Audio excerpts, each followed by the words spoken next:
Uh-huh. Hey, Goo, we got a football problem? Not to me. Apparently we got a football problem. Yeah. I got to believe that I just saw a statistic where, boy, you got to be rankled. You know, passing numbers are down across the board in the NFL the first 2 weeks. Everybody's crying. I have heard that, but I'm going to be honest, I have not noticed in real time watching. Really? I think I got an answer to it. Nobody plays in preseason. I think it's trust issues, and I think after week 4, Steiny, things will pick back up. But Evan was telling me, let's just look at the Chargers. All of a sudden, 2-0 under Harbaugh. But if you look at Herbert, he's thrown 35 passes combined in 2 games. He used to do that in one. They had him throw it for 50 last year. Yeah. You know who leads the league in passing yards? Yeah. You know. Go ahead. Number 13. Brock Purdy. Yep. Brock Purdy. Does it seem like he's been throwing for more yardage than any other quarterback in the NFL? I mean, it doesn't seem like that to me. Yeah.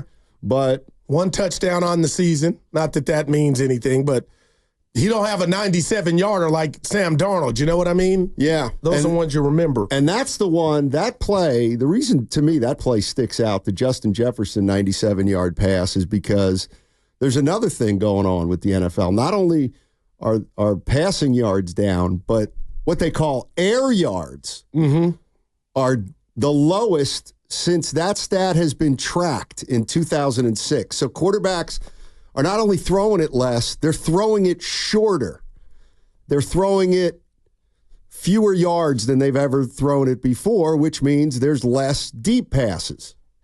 Through 2 weeks, though, Steiny. Yeah. A lot of games in those 2 weeks, but through 2 weeks. Yeah, the numbers, though, are really...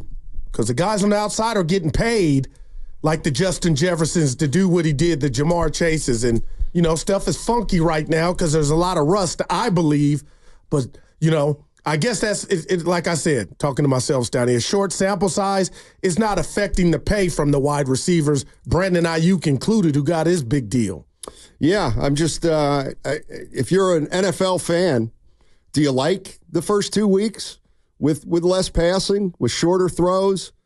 Is it just a two-game blip and things will come back to more noticeable the way they have been? Do you like it? I mean, if we became, and I say we, but if the NFL became a league that started running the football more, would that impact the way you watch the game? Would it impact your enjoyment of the game? What gives you enjoyment watching a football game? What do you guys like to see? I love that question. You talking to me, right? Yeah. Oh, no, the other guru in the room. Competition, the importance of every play. So I am not a Farhan Zaidi type of programmed mind to where I'm a computer and I watch and I can tell in real time because my analytic radar is going off. Hey, Steiny's not throwing the ball as much. I didn't notice that. But just growing up, we got some sound from the great Mel Kiper. Don't tell Bonte I called him great. Mel Kiper Jr., just about his thoughts on football offensively as a whole. But Steiny, I've never noticed it. I guess that's what I'm telling you. So when you say, what am I looking for? I'm looking for what it's given me and what we're going to see tonight when the Jets take on the Patriots. Jets -6, but the importance of each play and week 1 feeling like it's a playoff game. So I look for the competition, and I have not noticed, Steiny, that they're not throwing the pigskin around through 2 weeks. So I didn't know that. That was brought to my attention. Well, I didn't notice it watching all the games I watched, but how do fans? Maybe fans did notice. If you're a big consumer of football, I'm just talking about the eye test here. The eye test. Through 2 games. If after the last game you watched this week, you thought to yourself, doesn't feel like they're passing as much as they have in the past. I'm with Goo. I haven't really noticed it, but the numbers are pretty glaring. And fantasy football numbers are down for quarterbacks. Yeah. Okay. And let me throw this to Evan if he's listening. Evan. Well, he's that would be a no. He didn't have his headphones. Yeah, no. But I got to tell you a funny story, too. I'm just setting him up so he can do the hand. That's all I'm doing. I'm being a team player. and I'm setting up so he can do the Goose in morning after yesterday's shirt debacle? Thank you, Evan. Wow. Did you, you did the research on the passing stats being down. Did you? Well, there's actually a lot of other smarter people that did them. I just read them, but yes. See what I mean? I'm trying to pay him a compliment. But he was doing that to himself. He didn't want to take credit. That's why we love him. Yeah, I didn't do the research. Yeah. A guy like you would have said, yes, yeah, you did. I was up all night. You looked up all the stories and found the pertinent. Did you notice with the eye test? Did you feel like after the game on Monday night, the last game you watched through 2 weeks, did you think to yourself, doesn't feel like they're passing as much? Yes. Okay. Yeah, I didn't really notice it, but Evan did. Well, Evan did. I also watched the Chargers, and I've had to readjust the way I watch my favorite team because they used to drop Herbert back 50 times, and now they're running the ball, it feels like 50 times. Do you think that's going to continue, E? I mean, they're 2-0, but you think, because my whole thing is maybe it's their teams are kind of, you know what? Week 3 will really let it start hanging out. I think eventually when teams commit more to the run, we'll see kind of like a market correction. So defenses will start to play up closer into the box, and then that's when you'll see the top flight quarterbacks start to air the ball down the field. But at the beginning of the season, it just feels like teams are making you move down the field more methodically. And if you try and press the ball down the field, you're going to run into trouble. Yeah, because I'm looking at, just to that point, Evan, Steiny, I'm looking at the Jets. I'm like, I don't recognize this Aaron Rodgers, even on incompletions. What the hell is this dink and dunk? Like, they hadn't opened it up yet. So maybe we see that tonight. The other thing is if passing is down and long passing is down, or teams are taking fewer shots down the field, is that good, bad, or indifferent as it relates to the San Francisco 49ers?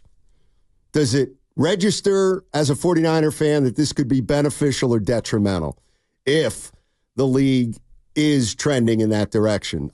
I don't know. Well, you talked about it yesterday. We can just go back to Minnesota game. Purdy threw it almost 40 times, 23 of 36, 28 of 36.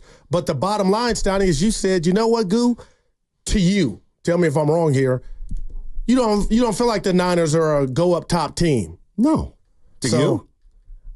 No, and it's frustrating at times, but we're in an era now where if you get behind your dude, Steiny, like a Cooper Kupp or a Brandon Ayuk, because if you slice and dice them at the line, you can, catch a 15-yarder and take it 45, take it 50. But I'd like to see them do the Justin Jefferson, just attempt it to keep the defense honest. Yeah. 888-957-9570. The 49ers take on the Rams, 125 on Sunday, SoFi Stadium. They're going to do it without Christian McCaffrey. They're going to do it without Deebo Samuel. And they're going up against Sean McVay, a coach who's got, to my way of thinking, a lot of similarities with Kyle Shanahan. They were both hired in the same year. They're both entering their 8th year. On the same staff in 2013, Steiny. Yeah, McVay, his regular season record, 70-47 through 107 games. Shanahan, 65-52 through 107 games. McVay, 7-4 in the postseason. Shanahan, 8-4 in the postseason. Of course, Kyle has lost 2 Super Bowls. McVay has a Super Bowl. So where does Sean McVay fit in terms of NFL coaches? Because we've been going over that a lot the last few days, and I kind of want to get into that too. Real quick, before we take a break, how many coaches currently in the NFL have won a Super Bowl? Just give me a number off the top of your head. I'm going to say 6. 6. Did I get it right? Harbaugh, McCarthy, Peyton, Doug Peterson, Andy Reid, Mike Tomlin. Wow. Way to start it, dude. 6 of 32 coaches have become... No, I'm wrong. Damn. 7, because I didn't mention McVay. Oh, 7. McVay's not on there, so let me put McVay on there. But they're from the same tree, Steiny.